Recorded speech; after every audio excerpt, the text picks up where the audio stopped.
everyone. Welcome to another episode of the Unraveled and Rising podcast, the place where we talk about the messy parts of life, the healing parts of life, and everything in between. I'm Michelle. I'm Terry. I'm Kimberly. And around here, we believe you don't have to have it all figured out to keep moving forward. This is a place for real conversations and honest stories. And the reminder that sometimes life has to completely unravel before you can rise.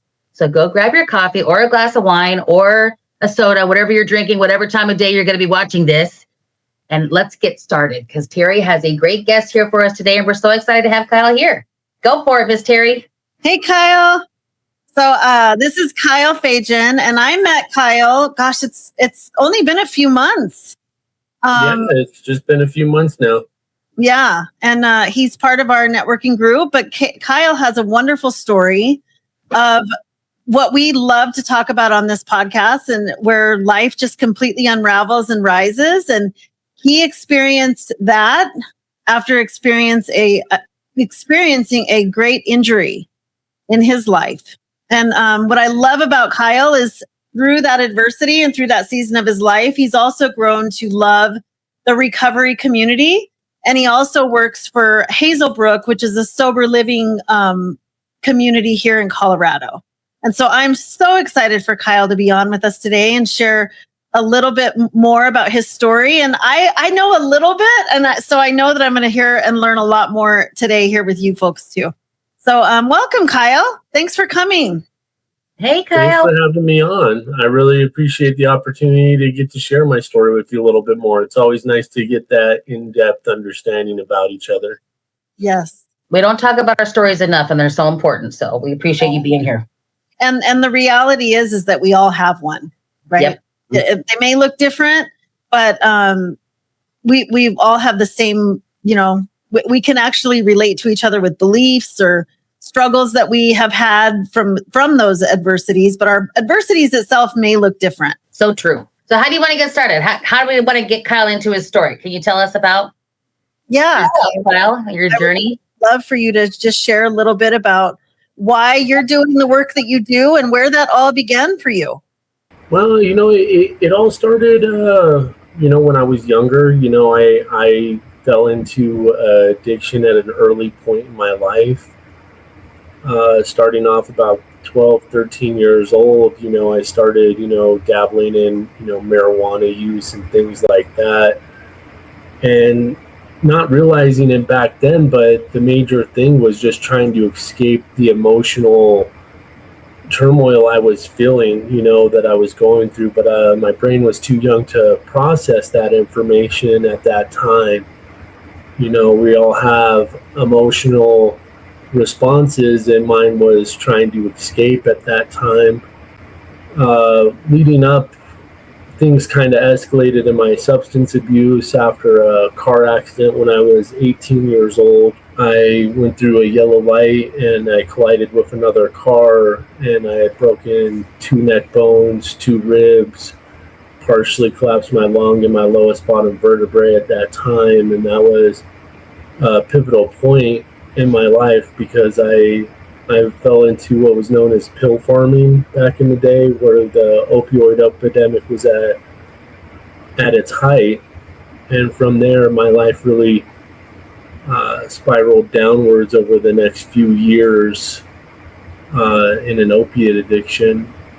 And through those years, I continued to abuse substances to mask how I was feeling emotionally, and it was a lot easier for me to avoid looking at my own behavior at that time. Around 23 years old, I had entered a program called the Stout Street Foundation, which was another major pivotal point in my lifetime. It was what's known as a therapeutic community, which isn't very common. Most people understand what sober living is, but therapeutic communities where I learned how to work on myself, and my life was able to kind of take another direction over the years. That's where I was able to look at my past, my trauma, the things that I've been through in life that I was avoiding, and become the person that I am today. Without Stout Street Foundation, I wouldn't be where I am. And how long have you been sober? Be 12 years in November. Oh gosh, long time. I was thinking you're gonna like 25 or something like that. You're like, you look young, and I love that. That's amazing. Congratulations. That's a major accomplishment. Yeah. Well, thank you. I appreciate that, and I also appreciate saying I look young because I feel old. Feel really old. You know, it's interesting because as humans, we are so hardwired to have these emotional connections. And when we grow up and it doesn't feel safe for us in the beginning, you know, what society would say, they would kind of look down on. And this is why I love the recovery community, because it was part of my life. You know, like when you understand that you were just meeting a really deep need at the time, and it you know, society might look at it as something that's different, but there were some abnormal things going on, and we could say probably all of our lives, and that whatever it is that we use actually meets that need. Yeah. At some point. And it might look dysfunctional on the outside, but for in the moment, it's really helping us survive and like really just get through life. And that takes the shame out of it too, when you look at it from that perspective, you know, because there was such a shameful thing that people feel when they feel like that. And I feel like if we say at that time, that's what we needed to get through, just like you said, Terry, it maybe takes a little bit of the shame out of it, where it was just you in survival mode, you know? Because if we realize that as a human, we have this deep need for connection and love. And when that was not provided to you as a young child, or whenever it is in your life, you know, we kind of get that need met in other ways. Yeah. And so it's doing something for us that maybe other people may not understand at the moment. And until we have that, what I call in my life, when I hit rock bottom and I had that, the dark night of the soul part of my life, I really wasn't even ready to start looking at those things. So I'd love if you could share about that, Kyle. Like when did that kind of happen for you? Like when that dark moment was that I realized I needed to change. Oh, that is a moment. So originally I went to Stout Street the first time. I had been going through some legal trouble, you know, writing fake prescriptions to be able to continue to abuse substances and maintain my addiction. And I was court ordered to attend Stout Street Foundation. Back then, the court system put people there because it was a chance for them to change, but it was also a chance to see if you really wanted it. It's a 2-year-long program, and not a very high success rate for the program at all. But I went into that program not wanting to change. I had been forced into that position where I was just doing it to appease the court, but I was terminated from the program for things that I was doing, which was, you know, still abusing substances in the program. And during that time, I was out of the program for around 8 or 9 months when I had relapsed. I relapsed very hard, and it didn't take very long for me to get back to where I was. I went right back into using at the same rate and the same speed that I had been for quite some time. That had taken years to get to. There was a 10-day period where my body just stopped rejecting anything that I put into it. Every time that I drank water, I would throw up. Every time I ate, I would throw up. And every time I used, I would throw up. And no matter what I knew my body was going to do at that time, I couldn't stop using, you know. And at that point I realized, you know, that terminology where they say, you know, like you're powerless over your addiction, yes, is a term they use in the 12 steps. And it really resonated because I never felt so helpless in my life, where I realized that my wants and my desires outweighed my own personal needs for survival. Yes. And I lost 23 pounds in 10 days because my body was just shutting down due to my addiction. And it was at that time I talked to my probation officer and told them I needed help. They recommended getting me into a 14-day program, which I knew wasn't going to be enough. And I had reached back out to the admissions department at Stout Street Foundation and decided to go back. Did you do the Celebrate Recovery 12-step program through the Stout Street Foundation? So I've done a lot of 12-step in recovery, but not necessarily with Stout Street Foundation. Stout Street Foundation is more a behavior modification treatment program. Understanding the behavior about who we are and why we are and the things that we do and changing those consequences. It's the early form of what DBT programs are today. Yeah, so it's kind of taking a look and then reprogramming. Yes. Yeah, and I have co-led and also went through a 12-step recovery through my church, through Red Rocks Church. And I love what you said about step one. And so step one is foundational, right? It's when we actually get to the point that we have to just step aside of what I call ego and just admit to ourselves. It's actually facing the denial, right? And so for our audience, if you don't know and you're not familiar with the 12-step program, the first step in a 12-step is we admitted we were powerless over our addictions and our lives have become unmanageable. So that is the first step. And that can be in anything, not just substances. At the time, substances can be maybe an answer to a temporary problem, but sometimes it's deeper things like relationships. Like my relationships are a mess, or I've got severe anxiety, severe panic attacks, and I'm coping by using a substance. Yeah. So they work together. Yeah, more often than not, it is always the secondary effect. There's always that underlying issue about why we're doing the things that we're doing. We're looking to fulfill those needs that aren't being met on the inside, and being able to admit that we have that problem allows us to be able to dig deeper to find out what that problem really is. It's that first step of self-realization. Yeah. Is being able to say, like, hey, I'm not okay right now. Mm-hmm. And then we start to look at why we're not okay and understand ourselves a bit more. So true. So what was the biggest, so once you got to that point in Stout Street, was there a second really big breakthrough that happened within your life that actually helped you kind of turn around and begin to what we call, you kind of unraveled, you kind of shared the unraveling part. Can you kind of explain to us now what that rise started to look like and how you're out there still rising and creating impact in the world?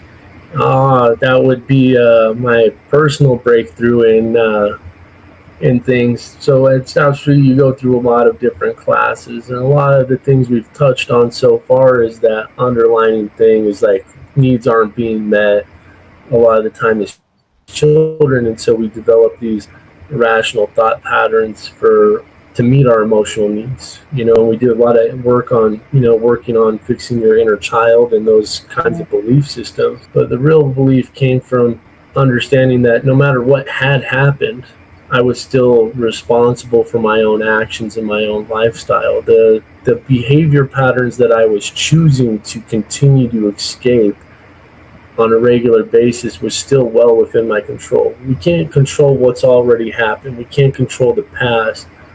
But my reaction to the responses that I'm having was 100% in my control. Yes. And I got really messed up working on that inner child work and then having the realization that, hey, it doesn't matter. Two people could go through the exact same situation, the exact same trauma, the exact same problems in life. But how we respond to that was completely in my control. And being able to take back that control in my own life was what allowed me to continue to go on the rise. And I struggle with people who say, like, hey, I have an addictive personality. I deal with people who say that all the time because, I used to have that same thought process and that same belief. Like, oh, yeah, I just have an addictive personality. I like to do these things. But that puts us in a victim mindset to believe that I don't have any control over myself and my will and the drive and the decisions that I make.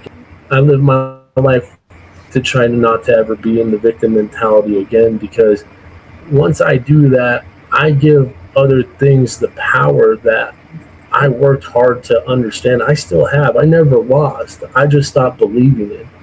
We're all in control of the life and our destiny, and to put yourself in the victim mentality takes away everything that you've done before. 100%. That is so key, Kyle. Because, we've talked about us really having a heart for the incarcerated community. Mm-hmm. And sometimes as I work with them, they're working on getting out of that victim mindset, because for them, it has been a lifelong and decades of Mm-hmm. things that have happened to me. Yeah. And it's very hard for them to understand, well, how did I put myself in this position? And then actually look back and see where it rooted from.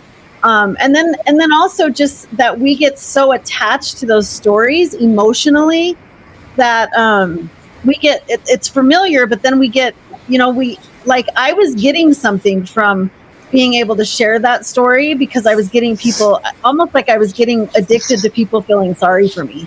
Right. So I was getting what I needed at the time, because I wanted someone to just validate what I'd been through. But then that took me down a whole nother road, and it just got to be like, okay, there's nothing, like exactly what you said, there's nothing that's going to take that experience away. Nothing. It happened, and it's going to have always happened. But how do I go back in and heal those parts of myself that were hurt?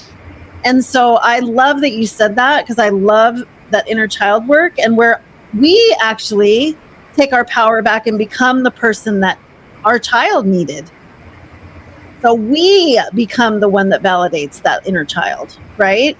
Like you were the one who then began to take responsibility and comforted that part of you that needed that to be able to move forward. Yeah. No, absolutely. And I really relate and resonate with what you said there, just being able to have somebody feel emotionally connected to what's happening and being understood. But when I was in that lifestyle, I was taken away from everything that I really needed. Yeah. By putting myself in that victim state of mind and saying like, oh, all these things happen to me.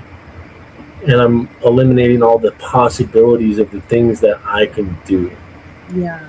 And there's no power in that, and there's no growth in that, and there's no growth in it. And that's the hardest place to be. It really is. You said something there that was so powerful. When I was going through my divorce, I just wanted my kids to validate what I was going through. It was very painful, but I didn't want to say anything against their father or say anything that was going to impact their relationship with him, but I wanted to be validated for the pain I was going through. And they just didn't even know how to meet me there. And my son said something to me that was so profound. He said, Mom, I don't know what you want. He said, because I was blaming a lot of things on myself, you then all that regret and rejection comes in and you blaming stuff on you. But my son said, you didn't do anything wrong, and there's nothing we can say to make it feel better. And we don't know what you want from us. And I thought in that very moment that I'm holding my kids, I'm holding my ex-husband hostage, and I'm holding me hostage by giving my power to this situation and not moving forward. So in that moment, I made a decision. I don't care if anybody validates me. I don't care if I have to do this in silent by myself, which I did. And that spoke way louder to my kids than if I was asking them to completely validate me and bringing it up all the time. And you know what? The minute I did that, I not only freed myself, I freed my children, but I also freed my ex-husband. And now today, there's nothing that he says or does that has any emotional impact on me, but we have a really great relationship, and my kids really appreciate that. And their relationship with their dad is healing.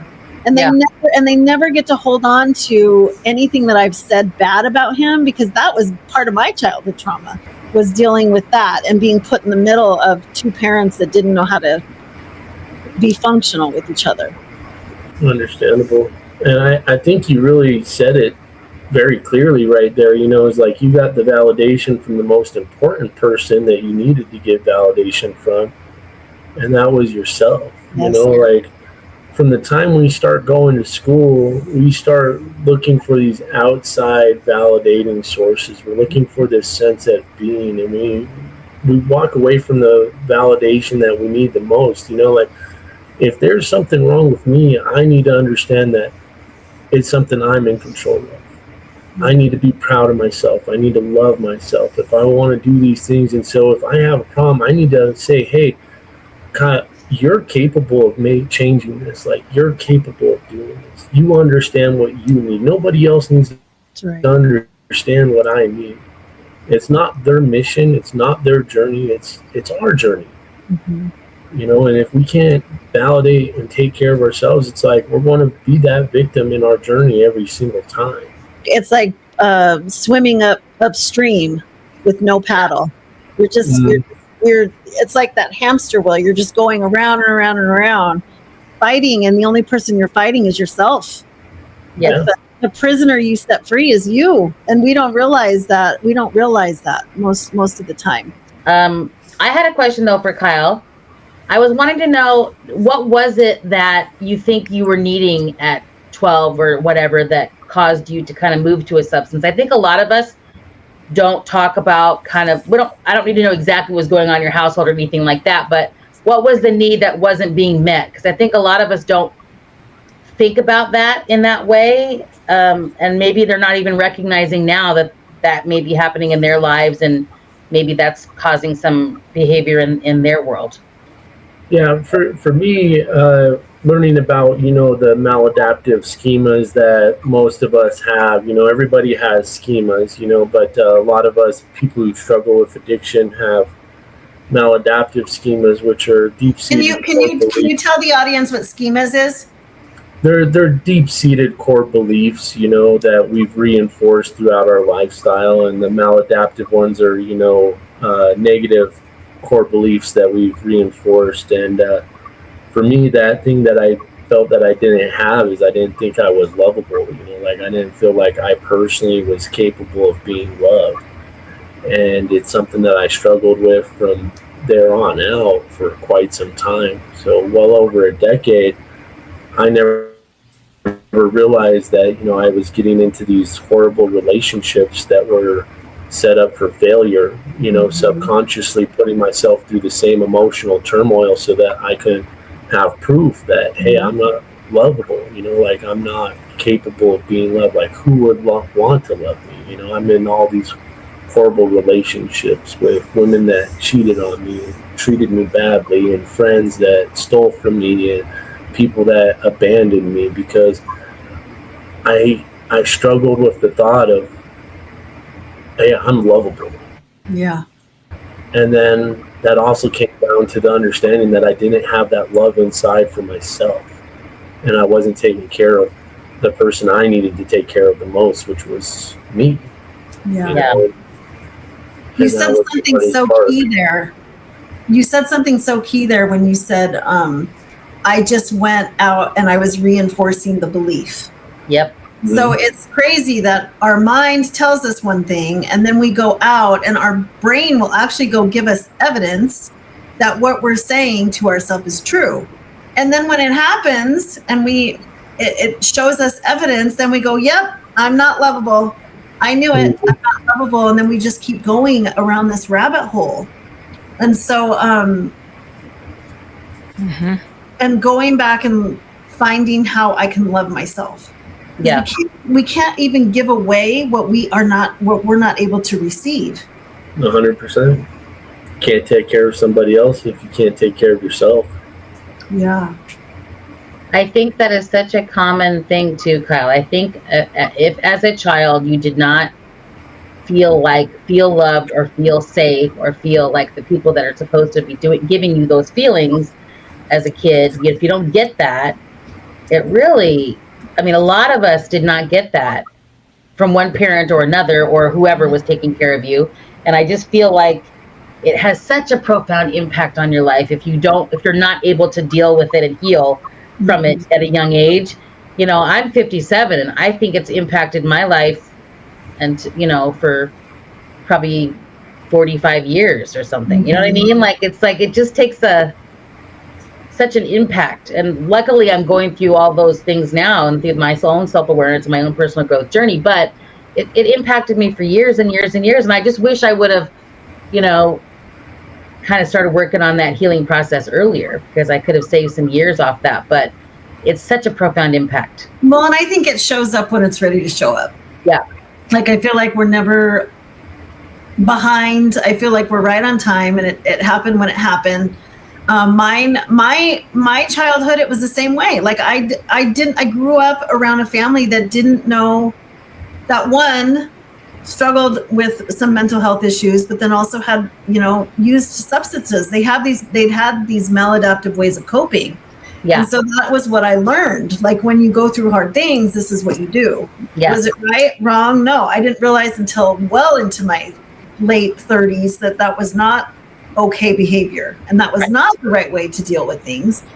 But then going back on my journey, like Michelle said, and like you said, Kyle, learning that at that early age when I really needed my parents to be emotionally available. And I think the society dims down being emotionally available and how important that is as a child. Yes. I think we think about, and I'd love your perspective on this, Kyle. I think we think of trauma as these big things that happen to us, like abuse, and yes, all of that stuff causes a lot of imprint and pain, but sometimes it's these little tiny things growing up that they didn't meet emotional needs at a very young age that sits so deeply within us and gets so deeply ingrained. I realized at a young age with my parents that I learned how to be manipulative immediately, because I can remember one time, and it always comes back to me. My parents were going through their divorce, and they kept doing this, coming back and leaving, coming back, leaving. And I remember one night going to a hotel with my dad, and I think that was the night that it was finally, that was it. And I went to the hotel with my dad, and I cried because I wanted to come home, and then he'd bring me home, and then I wanted to go back with my dad. And so for the whole night up until early in the morning, there was this back and forth going back with me, but I couldn't get my dad to come home. And so my brain, trying to deal with the traumatic stuff that was happening and the unpredictability and instability within my home with my parents, with two parents that I needed, I went and told myself, oh, well, you're not good enough to keep your dad home. So my little child brain said, well, there was something wrong with me, not that my parents just didn't get along and that it wasn't a good match.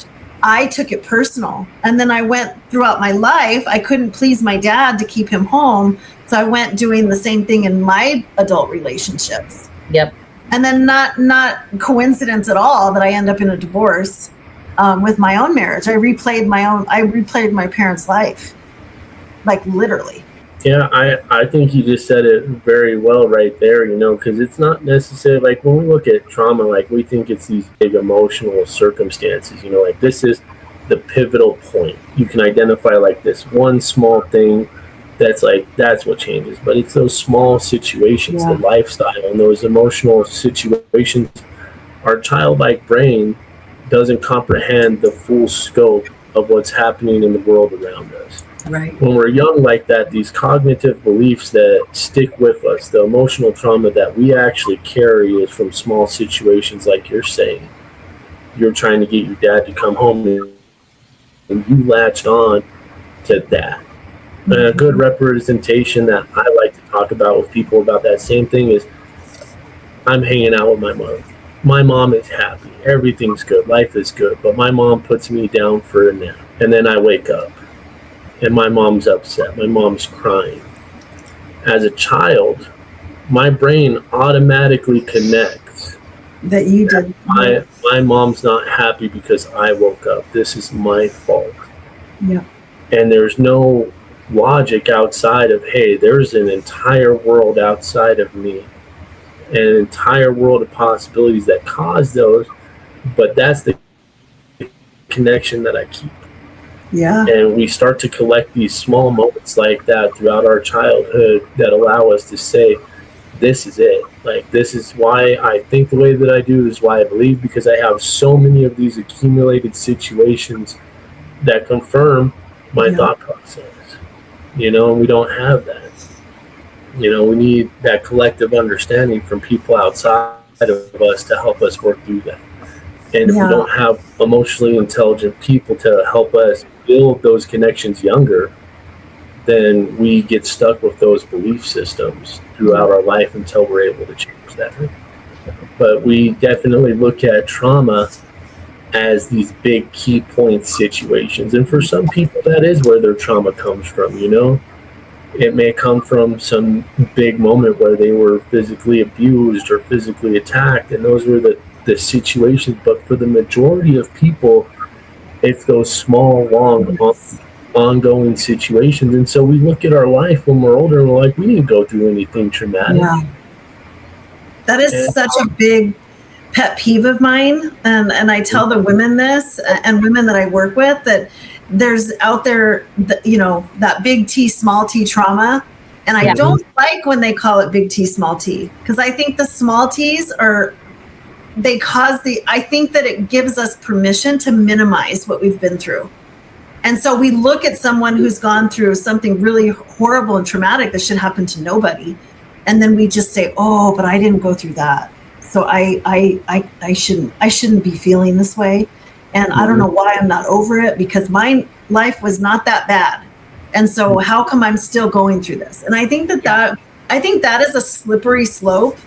And I think that is the part that keeps people so stuck, because they just don't, it's so hard for them to give themselves permission that, you know what, I did have trauma. My body recognized it just as horrible as a child of being unsafe. Because as you said, as a child, the only way that we can connect is from that smile from our parent, that hug from them, that reinforcement that we're loved. We're trying to make sense of the world outside of us. And we're bringing all that stuff in.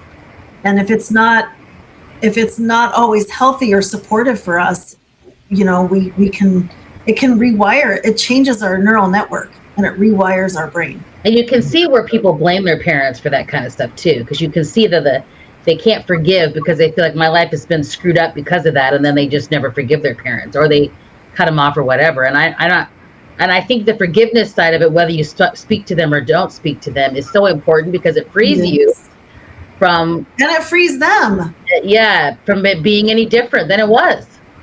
And and I got really good at asking questions. Like, okay, Mom, did your mom do this to you?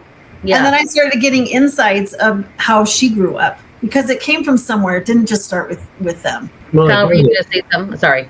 Yeah, it doesn't just start with them. It is that repeated behavior. Like, we always do the best with the information and understanding that we have. And when it comes to being a parent, you look from the people in your life. But I think, Michelle, you really said right at the full circle moment, like, you got to be able to forgive. Because being able to forgive and release and say, like, okay, this did happen. It allows us to break away from that victim mindset and say, like, hey, we can move past this. Like, it did.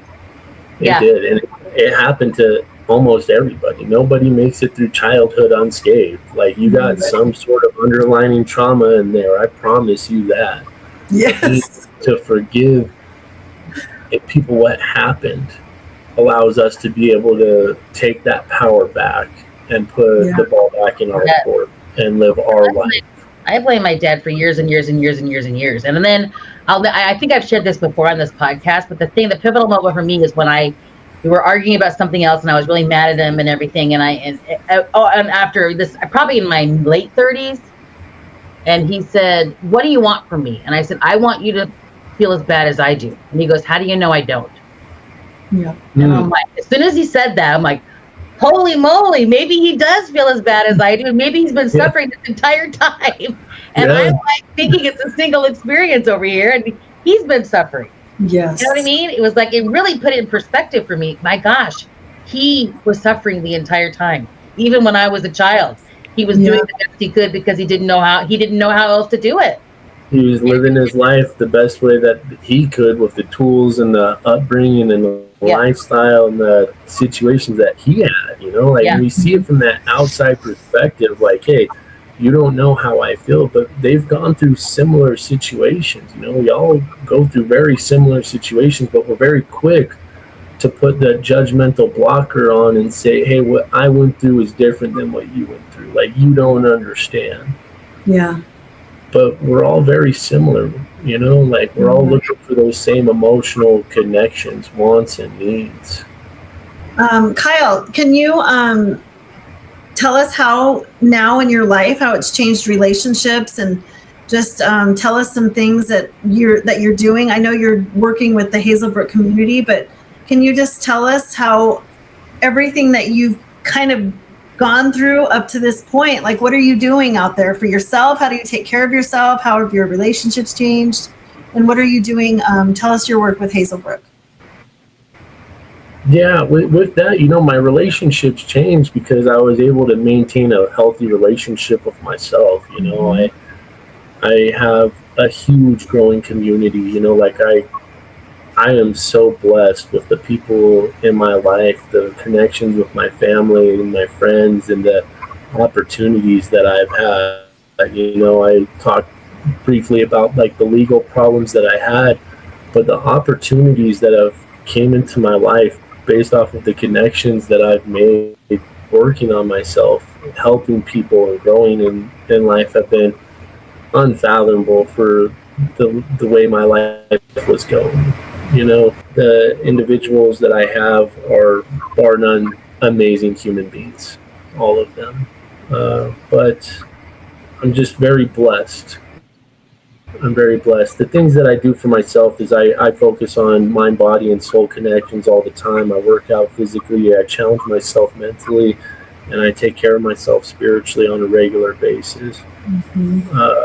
My physical health has come with its own problems because of injuries that I've been through, but I make sure to take care of myself regularly. I'm very physically active, physically fit. I'm doing a kickball league this year, so got to keep on challenging myself more and more as we continue to move forward. Age is just a number, right?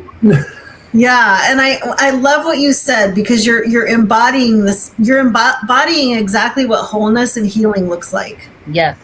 Like, I'm taking responsibility for only the things that I can do for myself. And if I know that my body still has issues, I'm going to do something to work past that and really challenge my body. Because really, that you are your own healing. You can do all that. And so I just feel like that spirit that lives within us knows exactly what to do.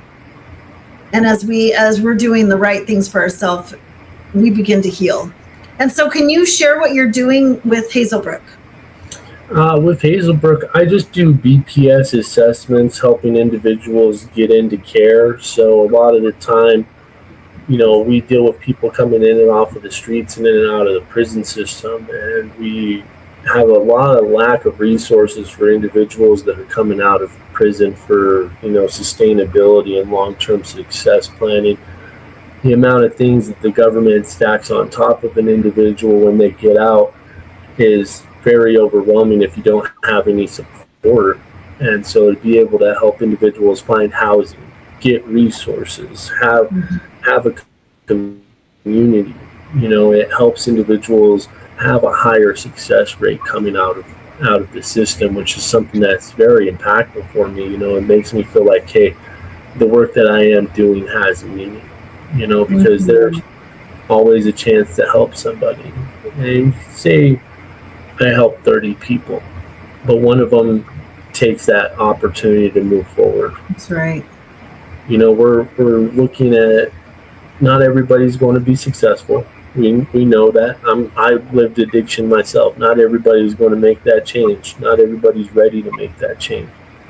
But as long as we're helping one person make that change, making a difference. So that's the one. Yeah, that's the hope.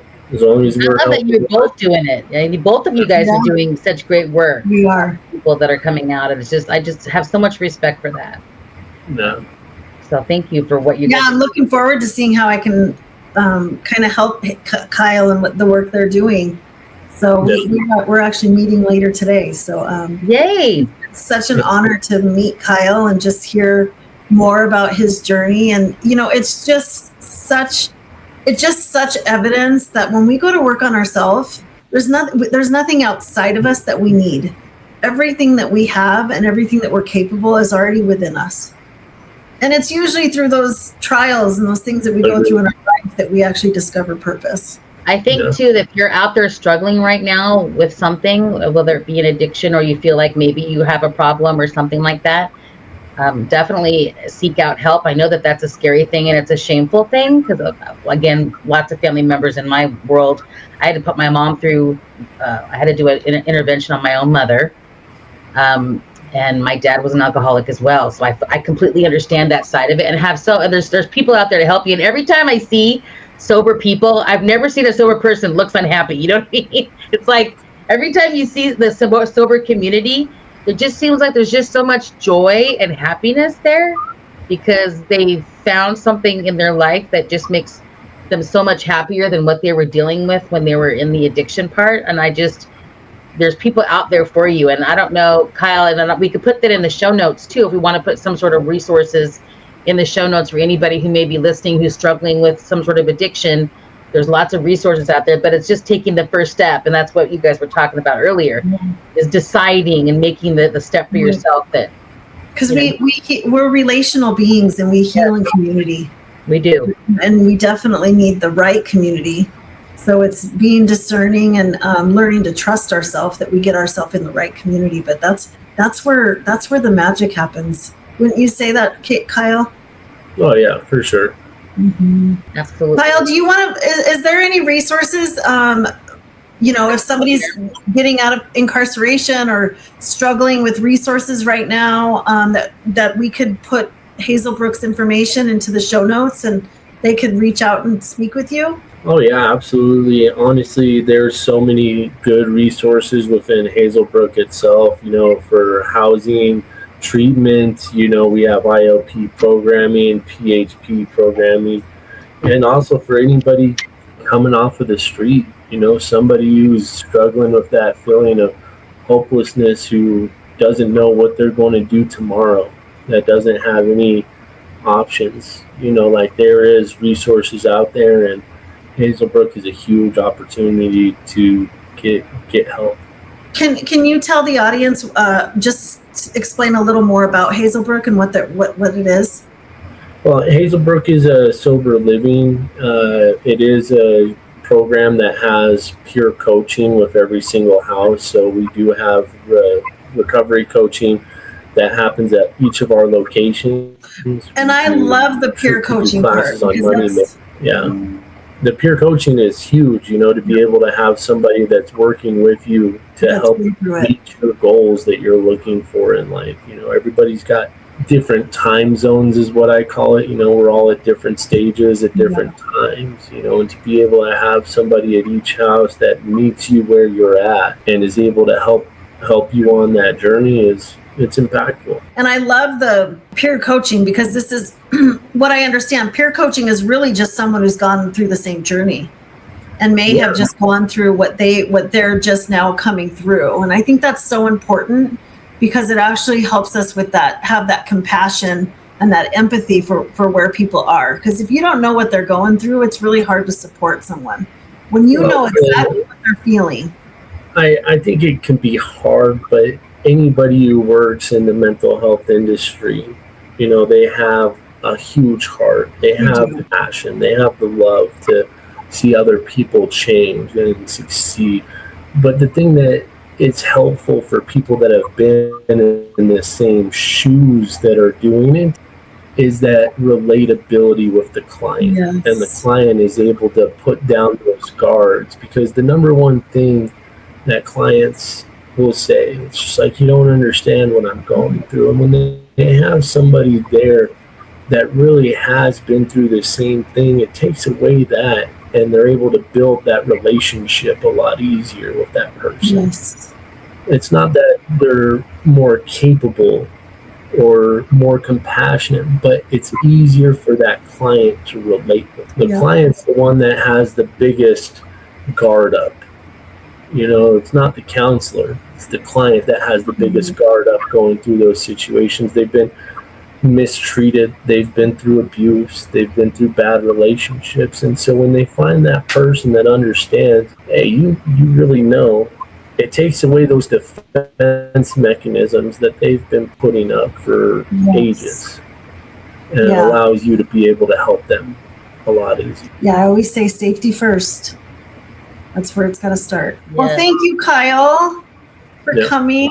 This was great. I love you. I talked to Kyle for hours. Thank you guys for having me on. Yeah, we appreciate it. And again, we're going to put some resources in the show notes for this for folks. And I think we should have more conversations like this, Terry, because I think this is something that a lot of people deal with. Yes. I find it interesting that some of the young people are going the opposite route. Like they don't do alcohol or any kind of substances at all, which I find interesting. And my son's 30. And he's never ever, well, I shouldn't say that. He rarely ever drinks anything. He wanted to drink for his 30th birthday, which was funny because we took him out and I want an old fashioned. I go, do you like bourbon? He goes, I've never had it. I'm like, okay, go ahead. And he hated it. I'm like, that's not an easy thing to drink, dude, on your first. Well, and the opposite to that is actually rewarded by culture. Yes. Like we go out and we overwork and we achieve and do all this other stuff. And so it's just different. You know, I was listening to a podcast recently and they said that. They said one may struggle mental health issues, schizophrenic, bipolar. Yeah. Another person may have substance abuse, and then the other person has gets that perfectionism and overworking, that need to succeed. Yes. Where they get the validation. But you see how one's rewarded and the others aren't. Yeah. But it's the same thing. You're still fulfilling the same.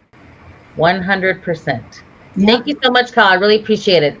Anytime. Thank you for having me on, guys. I really appreciate the opportunity. Yeah. And if any of you guys have comments or you feel like something here resonated with you or would resonate with someone that you know, please share the podcast, like and subscribe, and share a comment. We're always looking at those. Yes, we are. Again. Thanks for coming. See you next time.